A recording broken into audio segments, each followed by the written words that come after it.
Well, Mr. Chairman, thank you very much. To you, Ranking Member Risch, all the members of the committee, it's always good to be back before this committee. And as you said, I was on the other side of the dais, behind where you are, for 6 years. So I always appreciate the opportunity to be back here among colleagues.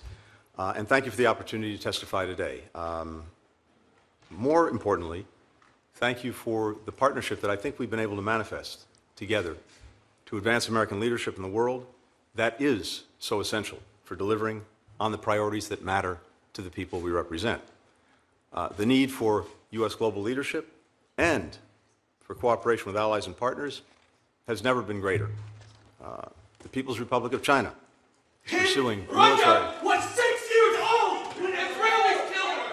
His brother was 6 years old. Blinken, you will be remembered as the butcher of Gaza. You will be remembered for murdering innocent Palestinians.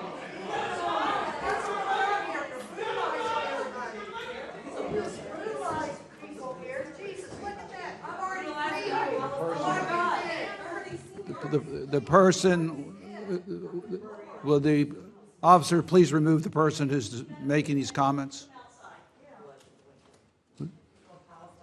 If anyone who's speaking, please be removed.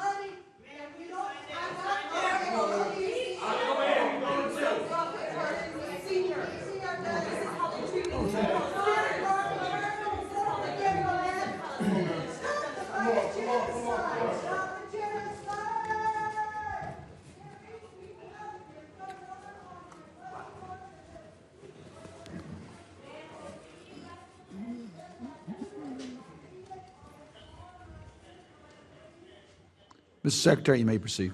Thank you, Mr. Chairman. As I was saying, the People's Republic of China... He is a war criminal. He is a war criminal. The blood of 40,000 people is on his hands. The blood of 40,000 Palestinians is on his hands. He is a war criminal. He is a war criminal. Blinken is a war criminal. The blood of 40,000 people is on his hands. The blood of 40,000 people is on his hands. He is a war criminal. Mr. Secretary, you may continue. The People's Republic of China is pursuing military, economic, and geopolitical preeminence, challenging our vision for a free, open, secure, and prosperous international order. Russia is committing aggression, not only against Ukraine, but against the principles at the heart of the United Nations Charter: sovereignty, territorial integrity, independence, that are the building blocks for global peace and security.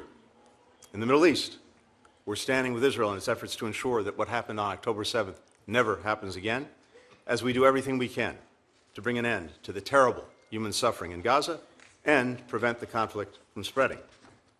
U.S. leadership is needed to address humanitarian crises elsewhere around the world, including in Sudan and Haiti, where millions have been displaced and many killed, and to address global issues that no country can solve alone, including food security, a changing climate, transnational corruption, the fentanyl crisis.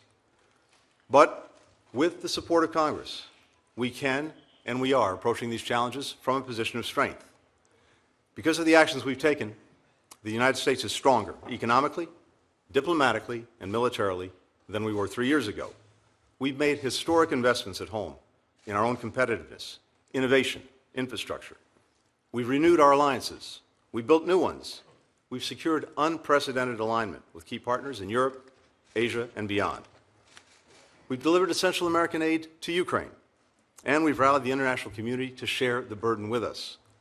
For every dollar that we've sent in economic and development assistance, others collectively have invested 3 more. Now, many doubted whether bipartisan support for Ukraine and other urgent national security priorities could endure. Last month, Congress demonstrated to the world that we will not pull back when you pass President Biden's supplemental funding bill by an overwhelming margin.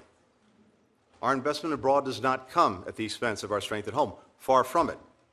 Most of the supplemental is being spent here in the United States, building up our defense industrial base, creating and supporting thousands of American jobs.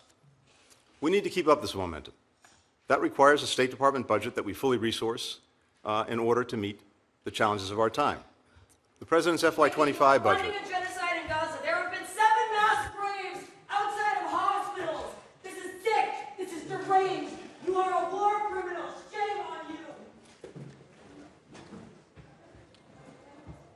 You may continue.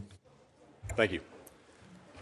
The President's FY25 budget, requesting $58.8 billion for the State Department and USAID, does this in two key ways. First, it funds the essential missions of our department and USAID. The budget will ensure that the United States continues to be the partner of choice that countries turn to when they need to solve big problems.